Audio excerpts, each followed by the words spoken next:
உலகக்கிண்ண கால்பந்தாட்ட போட்டிகள் ஆரம்பமாவதற்கு இன்னமும் சரியாக 2 மாதங்களே இருக்கின்றன.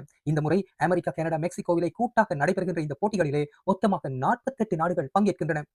நாங்கள் இம்முறை போட்டிகளை பற்றி அலசுவதற்கு முன்பாக, கால்பந்தாட்டம் ஆரம்ப காலங்களிலே எப்படி இருந்தது? அதிலே ஒரு சுவாரஸ்யமான தகவல், நாட்டுப்புற கால்பந்து என்று இருந்ததாம் ஒரு காலத்திலே. அப்போது ஒரு கோல் போஸ்டும், இன்னொரு கோல் போஸ்டும் பல மைல் தூரங்களிலே இருக்கும். அதிலே நூற்றுக்கணக்கானோர்கள் அந்த விளையாட்டிலே ஈடுபடுவார்கள். அவர்கள் போட்டியிலே போ பந்தை உதைப்பார்கள், பந்தை எடுத்துக்கொண்டு ஓடுவார்கள். இப்படி என்று விதிமுறைகள் எல்லாம் இருக்கவில்லை. பின்னர் விதிகள் இதுக்காக உருவாக்கப்பட்டன. இது பற்றி ஒரு ஆராய்ந்து ஒரு காணொளியை உருவாக்கி இருக்கின்றேன். பாருங்கள். ஃபுட்பால் உலகத்திலே ரொம்ப பாப்புலரான விளையாட்டு இல்லையா? பாக்குறதுக்கு ரூல்ஸ் எல்லாம் ரொம்ப சிம்பிளா தெரியும். ஆனா இந்த விளையாட்டுக்கு பின்னாடி ஒரு பயங்கரமான, குழப்பமான, ஏன் வன்முறையான ஒரு வரலாறு இருக்குன்னு சொன்னா நம்புவீங்களா? நாம இன்னைக்கு பாக்குற இந்த ஃபுட்பால் கேம் எப்படி உருவாச்சுங்கிற அந்த சுவாரஸ்யமான கதையை தான் நாம இப்ப பார்க்க போறோம். வாங்க, நம்ம பேச்ச 14ஆம் நூற்றாண்டிலிருந்து ஆரம்பிக்கலாம். இங்க பாருங்க, கிங் எட்வர்ட் II என்ன சொல்லியிருக்காருன்னு. இனிமே இந்த மாதிரி விளையாட்ட நகரத்துக்குள்ள விளையாடுனா ஜெயில்ல போட்டுடுவோம்னு ஒரு உத்தரவே போட்டிருக்காரு. அட, ஒரு விளையாட்டுக்காக சிறை தண்டனையா? யோசிச்சு பாருங்க. அப்போ அந்த விளையாட்டு எந்த அளவுக்கு ஒரு பொது தொந்தரவா, கட்டுக்கடங்காம இருந்திருக்கணும். சரி, அப்படி என்னதான் அந்த காலத்துல ஃபுட்பால் விளையாடினாங்கன்னு பார்க்கலாமா? அதுக்கு பேரு ஃபோக் ஃபுட்பால், அதாவது நாட்டுப்புற கால்பந்து. அதுக்கு சட்டமெல்லாம் கிடையாது, ரூல்ஸும் கிடையாது. இப்ப இருக்கிற ஃபுட்பாலுக்கும் அதுக்கும் சம்பந்தமே இல்ல. யோசிச்சு பாருங்க, ஒரு டீம்ல நூத்துக்கணக்கான பேரு, கோல் போஸ்ட் ஒன்னு இங்கிருந்தா இன்னொன்னு பல மைல் தூரத்துல இருக்கும். பால உதைக்கலாம், கையில தூக்கிட்டு ஓடலாம், இல்லன்னா தூக்கி எறியலாம், எப்படி வேணா விளையாடலாம். ரூல்ஸே கிடையாது. இது ஒரு விளையாட்டு மாதிரி தெரியல, ஒரு ஊரே ஒன்னு சேர்ந்து சண்டை போடுற மாதிரி தான் இருந்திருக்கும். சரி, இந்த கலவர மாதிரி இருந்த விளையாட்ட ஒரு கட்டுப்பாட்டுக்குள்ள கொண்டு வரணும்னு முதல் முயற்சி எங்கிருந்து வந்துச்சு தெரியுமா? யாருமே எதிர்பார்க்காத ஒரு இடத்துல இருந்து. அதாவது 1800கள்ல இங்கிலாந்துல இருந்த பெரிய பெரிய பணக்காரங்க படிக்கிற ஸ்கூல்ல இருந்து தான். ஈட்டன், ஹேரோ, ரக்பி மாதிரி பெரிய ஸ்கூல்ஸ்லாம் இந்த விளையாட்டை எதுக்கு பயன்படுத்தினாங்கன்னா, பசங்களுக்கு ஒழுக்கத்தையும் ஒரு நல்ல கேரக்டரையும் கத்துக் கொடுக்கறதுக்கு தான். அவங்க மஸ்குலர் கிறிஸ்டியானிட்டின்னு ஒரு கொள்கையை ஃபாலோ பண்ணாங்க. அதாவது உடம்ப ஃபிட்டா வச்சுக்கிறது மூலமா மனசையும் ஒழுக்கமா வச்சுக்கலான்னு நம்பினாங்க. அவங்கள பொறுத்த வரைக்கும் விளையாட்ட வெறும் டைம் பாஸ் கிடையாது, அது ஒழுக்கத்தை சொல்லிக் கொடுக்கற ஒரு பாடம். ஆனா இங்கேதான் ஒரு பெரிய பிரச்சனை ஆரம்பிச்சது. ஒவ்வொரு ஸ்கூலும் அவங்களுக்குன்னு ஒரு ஸ்டைல்ல விளையாட ஆரம்பிச்சாங்க. ரக்பி ஸ்கூல்ல பால கையில எடுத்துட்டு ஓடுறதுதான் முக்கியம்னு சொன்னாங்க.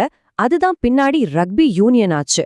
ஆனா ஈட்டன், ஹாரோ மாதிரி ஸ்கூல்ஸ்ல இல்ல பால காலால் தட்டிட்டு போறதுதான் அசலான திறமைன்னு சொன்னாங்க. இதுதான் நம்ம இன்னைக்கு பாக்குற ஃபுட்பாலுக்கு அடிப்படையா அமைஞ்சது. இந்த ஒரு விஷயம்தான் 2 பெரிய விளையாட்டுகளா பிரிய காரணமா இருந்துச்சு. இப்படி ஆளாளுக்கு ஒரு ரூல்ஸ் வச்சிருந்ததால கேம்பிரிட்ஜ் யூனிவர்சிட்டி ஒரு முயற்சி எடுத்தாங்க.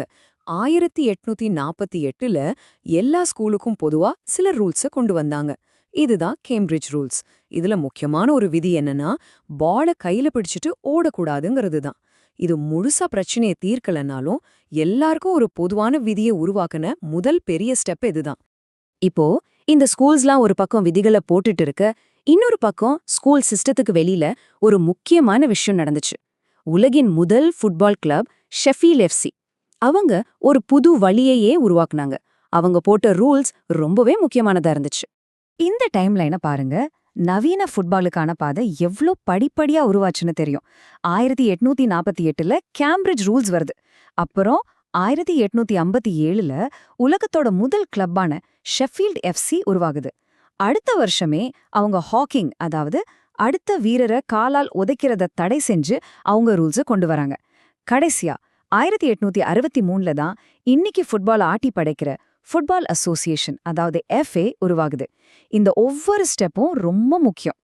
இப்படி பலவிதமான ரூல்ஸ், பலவிதமான விவாதங்கள், இதுக்கு ஒரு முடிவு கட்ட வேண்டாமா? எல்லாருக்கும் பொதுவான ஒரே ஒரு ரூல் புக்கை உருவாக்க ஒரு அமைப்பு தேவைப்பட்டது. அதுதான் ஃபுட்பால் அசோசியேஷன். இன்னைக்கே உலகத்தையே ஆட்டி படைக்கிற இந்த FA உருவாக்க எத்தனை கிளப்ஸ் ஒன்னு சேர்ந்தாங்க தெரியுமா? வெறும் 11 தான். ஆமா, வெறும் 11 கிளப்கள் தான் இந்த உலகளாவிய அமைப்புக்கு அடித்தளம் போட்டது. நினைச்சு பார்க்கவே ஆச்சரியமா இருக்கு இல்லையா? 1863ல எபினேசர் கோப் மோர்லிங்கிற ஒருத்தர் தான் இந்த 11 கிளப்ஸையும் லண்டன்ல ஒரு இடத்துல ஒன்னு சேர்த்தாரு. அங்கதான் ஃபுட்பால் அசோசியேஷன் உருவாச்சு. இது ஏதோ ஒரு சாதாரண மீட்டிங் இல்ல. இந்த ஒரு சந்திப்பு தான் ஃபுட்பாலோட வரலாற்றையே மாத்தி எழுதுச்சு.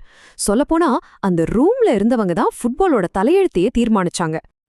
அப்போ அந்த மீட்டிங்ல எடுத்த மிக முக்கியமான முடிவு என்ன தெரியுமா?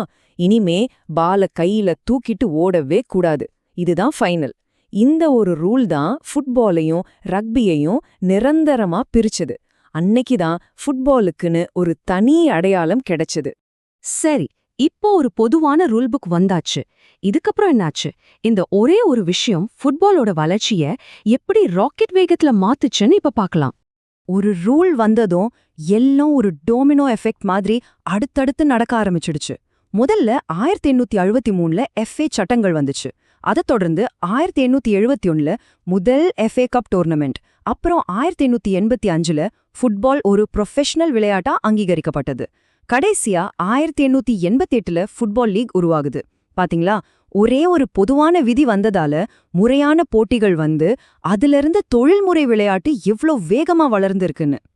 இதிலிருந்து நாம புரிஞ்சுக்க வேண்டிய முக்கியமான விஷயம் என்னன்னா, இந்த ஸ்டாண்டர்டான ரூல்ஸ் தான்.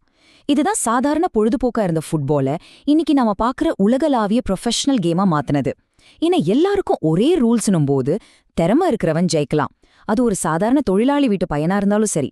நியாயமான போட்டிக்கு இது வழிவகுத்தது. யோசிச்சு பாருங்க, லண்டன்ல ஒரு ஹோட்டல்ல உட்கார்ந்து வெறும் ஒரு சில பேர் எடுத்த முடிவுதான் இன்னைக்கு உலகத்தோட நம்பர் 1 விளையாட்டையே தீர்மானிச்சிருக்கு. ஒருவேளை அன்னைக்கு அவங்க பந்த கையில தூக்கிட்டு ஓடலான்னு முடிவு பண்ணிருந்தா இந்த விளையாட்டு இன்னைக்கு எப்படி இருந்திருக்கும்? சோ அடுத்த தடவை நீங்க ஒரு ஃபுட்பால் மேட்ச் பார்க்கும்போது அதுக்கு பின்னாடி இருக்கிற இந்த பெரிய குழப்பமான ஆனா ரொம்ப சுவாரஸ்யமான வரலாற்றை கொஞ்சம் நினைச்சு பாருங்க. இந்த காணொளி உங்களுக்கு பிடித்திருக்கும் என்று நம்புகின்றேன். இது போன்று தொடர்ந்தும் கால்பந்தாட்டம் பற்றிய காணொளிகளுக்கு நம்மோடு இணைந்திருங்கள். நன்றி, வணக்கம்.